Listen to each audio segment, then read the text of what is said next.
Josiah, but you're out there. God is calling you to something far greater.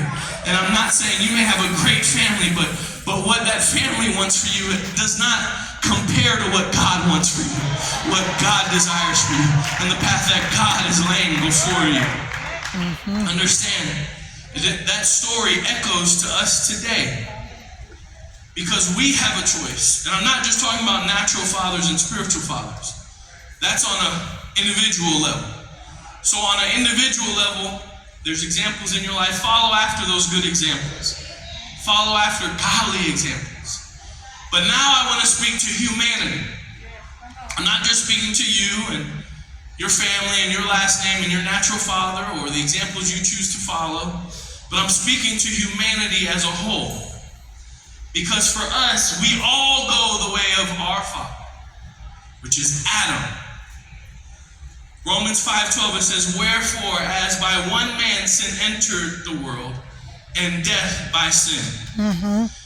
Just as Ammon and Manasseh passed on a legacy for their son and grandson Josiah, Adam passed something to every one of us. And that is sin. That is death. That is condemnation. That is brokenness. That is shame. That is nakedness. We all inherited Adam's nature. Every funeral was because of Adam's choice and the legacy he left for us. Every hospital visit, every pain in your body, every cemetery that exists today, every tear, every broken home can all be traced back to Adam.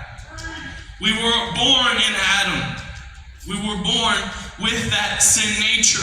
We were born with that sin inclination. There's a law inside of us that Paul speaks of that. Even though we try to fight it, we always end up doing what is wrong because we go the way of our father who is Adam. And even if you have a good father, even if the father you have is raising you to the best of their ability, they are likely following the path of Adam, whether they know it or not. You may have a father and a mother and a loving family that they don't curse, they don't beat each other, they don't talk down, everything in a natural sense looks okay, but their path is still going to lead to death because everyone is on that path that Adam set before us. Matthew, the book of Matthew, speaks of the fact that there's a broad path, there's a broad way that we all go. We're all born following that path whether we want to or not, but there is a better path. And even though we were born in Adam, we don't have to stay in Adam because Jesus came to establish a new family for us. Jesus came to give us a better path. Jesus came to give us a better way.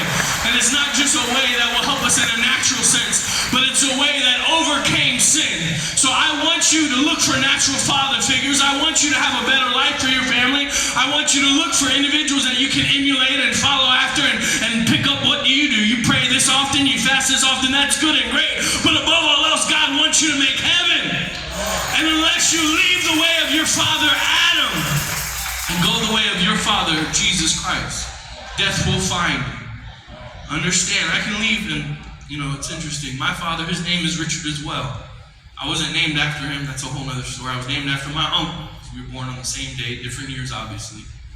But I chose to leave the path of my father Richard, and I chose to follow the path of other individuals. As I mentioned, Pastor Collins, Pastor Dave, Bishop Davian, Joel Barnes.